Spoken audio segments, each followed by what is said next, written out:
Hey everybody, it's David with No Chaser, and today's topic is the illusion of being alone in your addiction and alcoholism. Now you may be saying, "Wait, what illusion? It is lonely. Like, haven't you done a bunch of videos about how isolating and lonely the experience of active addiction is?"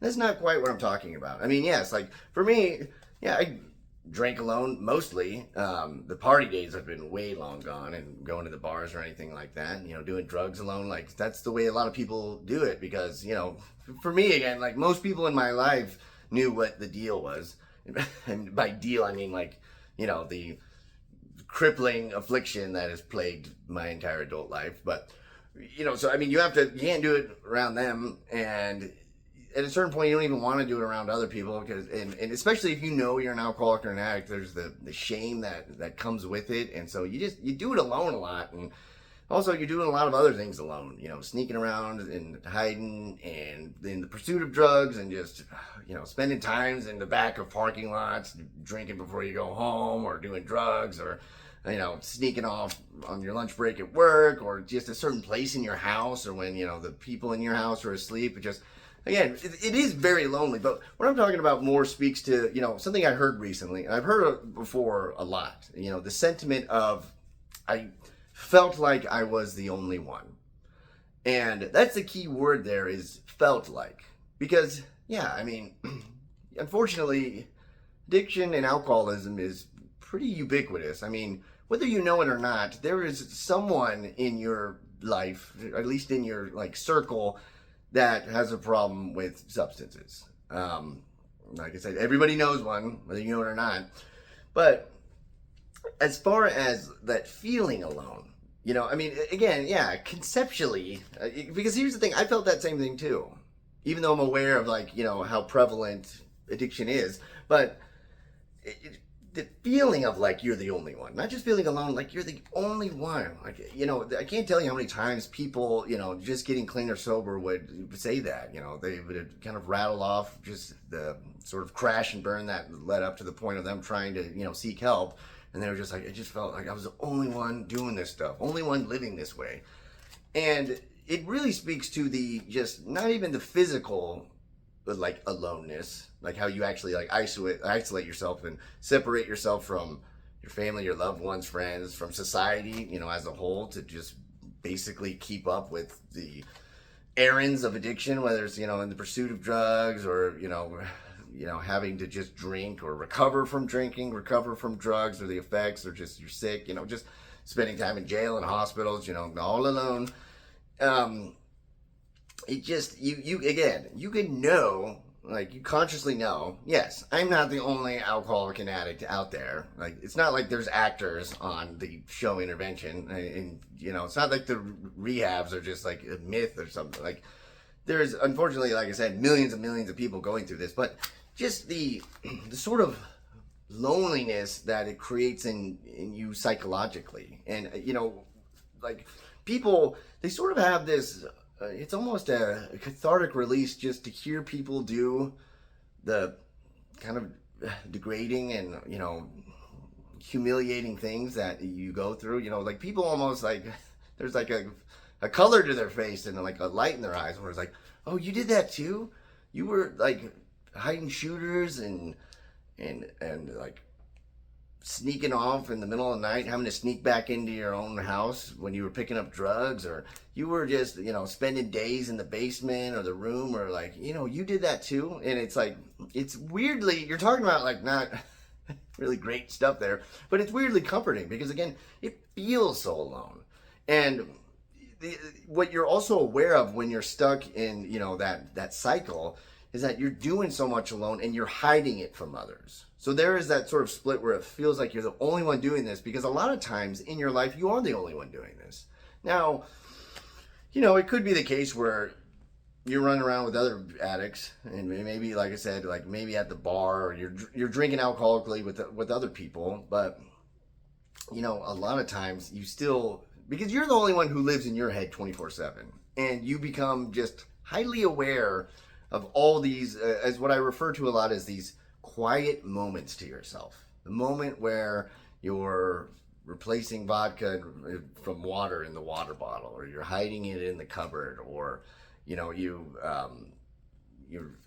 have drugs in your pocket and you're just walking around and just waiting to get home, or just the waiting for the text message from the dealer. Just all these moments just kind of to yourself, and there's the guilt and the shame that comes with it, and you're doing this, and you realize how kind of crazy it is, how stupid it can be, how harmful it is, and it seems so, it seems like such insane behaviors, because a lot of times it is, that you're like, no one else is doing this, because why would they? This is miserable, and it's stupid and destructive, and I feel, not just ashamed, but I feel so stupid, man.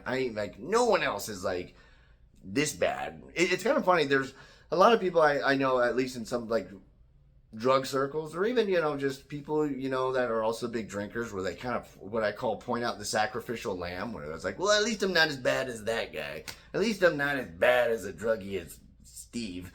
But at a certain point, whether you A, become worse than Steve, sorry Steve, or B, you're just now alone. You're doing everything alone, and like there's a lot of time that goes into alcoholism and addiction. Like I mentioned before, just the acquiring of it, or just being under the influence, the doing of it, the recovering from it.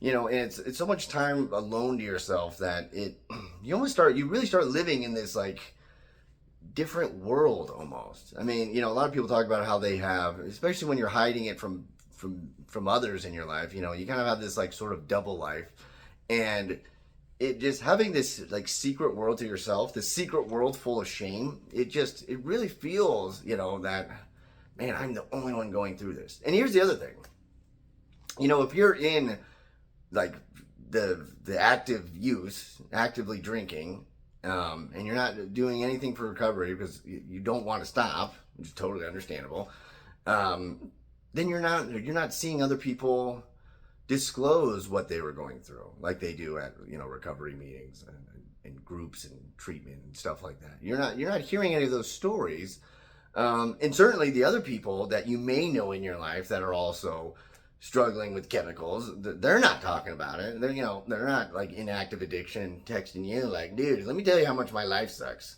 All right, here's what happened at 8 a.m.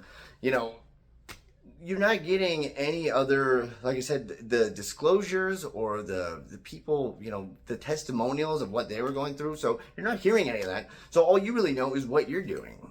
And crap. You reflect on it, or you're just in the process of going through it. And that shame, like really, what shame does is very good at, is not just isolating you, but making you unique in your sort of struggles. It tells you that, your addiction or your negative self-talk, or just the shame itself, it will tell you that you're the only one, that no one else is doing this stuff. Even again, if you, not just conceptually, if you consciously know, dude, that's not true. I drive by Skid Row on my way to work, or I've known other people, or there's other people in my life that, are doing the same stuff, family members or friends that are doing that same stuff, but you don't really have access to their lives, hopefully they're not like live streaming it or anything, but that's why, and I always thought of this as sort of a weird phenomenon in some sense, where I knew a lot of people that weren't in recovery, but in active addiction and alcoholism, that like to watch the show Intervention, as I mentioned before. If you're not aware, just in case, Intervention is just a show where it shows somebody like in the thick of it. Very weird, like people go and like do drug deals, and the drug dealer's like, is that like an entire camera crew? I don't know how it all works, but it's usually it culminates in the end of them having the intervention, and like, are they going to go to treatment or not? But most of the show is showing them really struggle, and I always thought, like, man, wouldn't that like be a super bummer to watch, because you're struggling and then you just see them struggling, and maybe it's the case where you're sitting back, you're like, look, not that bad, man, Steve's really going through a rough time.